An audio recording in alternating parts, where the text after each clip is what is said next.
Before today's video, I wanted to make an announcement. I am going to be raising money for my local children's hospital through Extra Life. This is my 7th year participating in this great cause. I've seen people that I love fight cancer, and no child should have to go through that. I'm going to leave a link in the comments pinned down below, guys. Every dollar helps kids get the care and treatment and comfort that they deserve through the hardest time of their life. So please consider donating and make a difference today. Thank you, guys. Square Enix is collapsing. Their sales are down double digits at this point.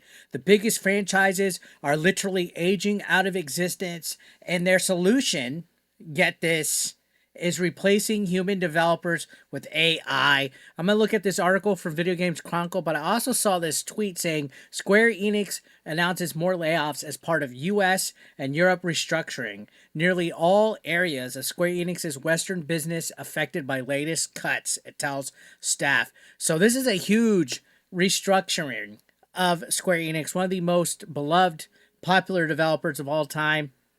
Just to look at some of the replies, Smash AT says body type A's and B's about to be standing in unemployment lines.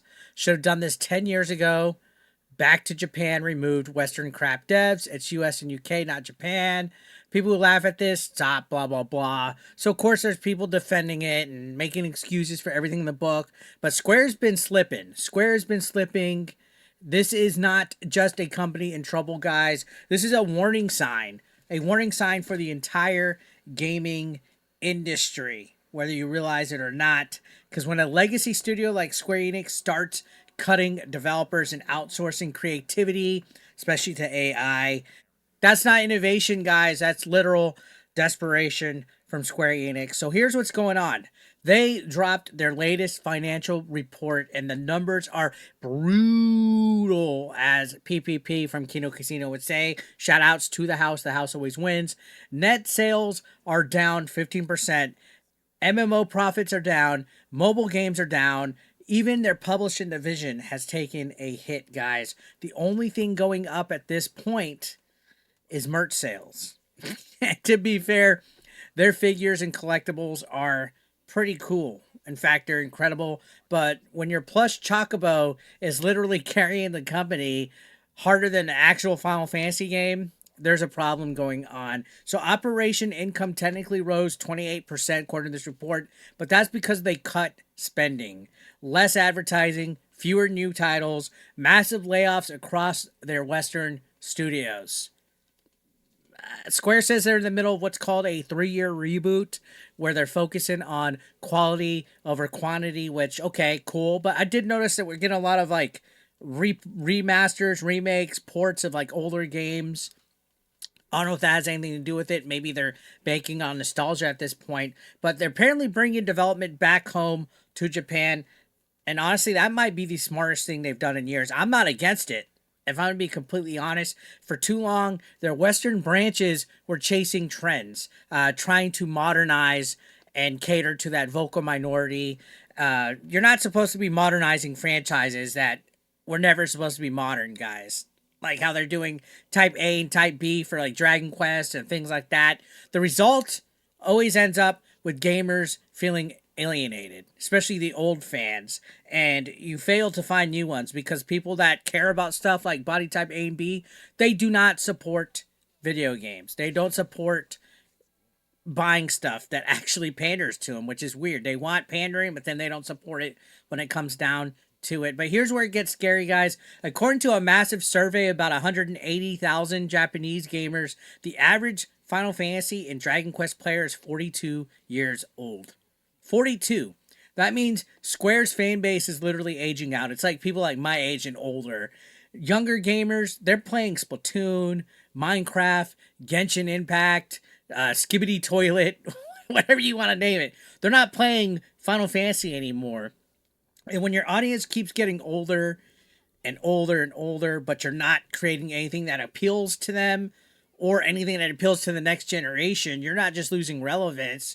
You're going to go extinct because you're going to lose your old audience and you're not going to get a new audience to replace it.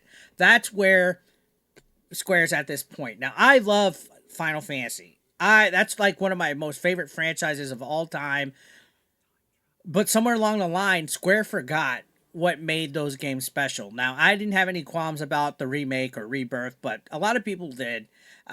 They stopped making heartfelt, weird, soulful adventures, and they started making flashy tech demos, basically with one-note characters. You can't copy what makes Final Fantasy matter. You have to understand it, and I think that's where Square lost the plot, especially with what makes them. But a lot of developers are doing that. A lot of developers are forgetting what got them their popularity, and they bank on just the name alone, but then they don't stay true to the source material or things like that. Now, instead of fixing their creative problems, like we addressed, Square's next big move is to replace 70% of their QA team with AI by 2027. 70% people are going to be replaced with AI.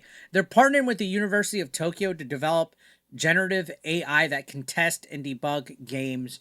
And I guess, that's the future that what we're seeing here, but that tells you a lot about how much faith they had in their employees. There has to be a directive somewhere where they're like, hey, these people aren't cutting it.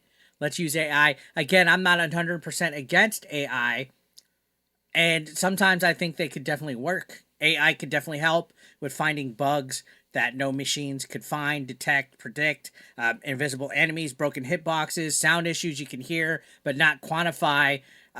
There is a human intuition to testing that you just can't replicate, but I think AI can also help. I think they're supposed to complement each other. 70% replaced by AI is a huge chunk. That leaves you with what? 30% of the staff being humans.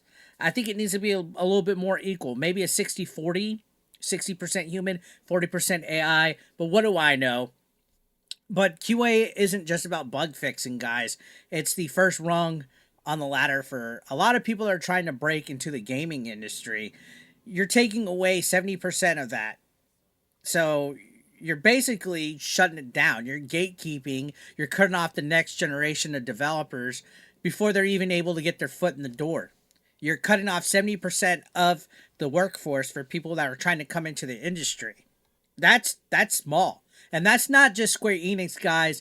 EA, Xbox, they're all experimenting with EA and testing, feedback, writing at this point. Even WWE is going to be starting to use AI. The dream basically is to run 10,000 AI bots overnight, find every glitch, and cut the cost of human labor. I mean, this might make games a lot faster with development.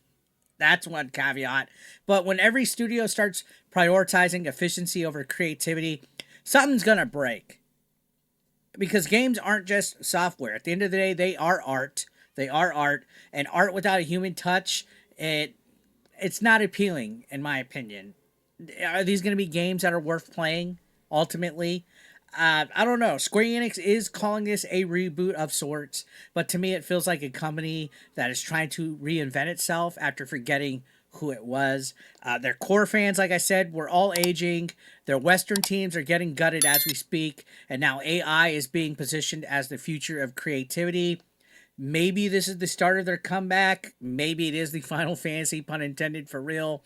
Let me know your thoughts down below in the comments. I'll be reading them out. Do you think Square Enix can pull this off, or is it the start of the end? Drop your thoughts below. If you enjoyed this video, hit that like. Don't forget to subscribe, and I'll see you on the next one, guys. Thank you so much for watching.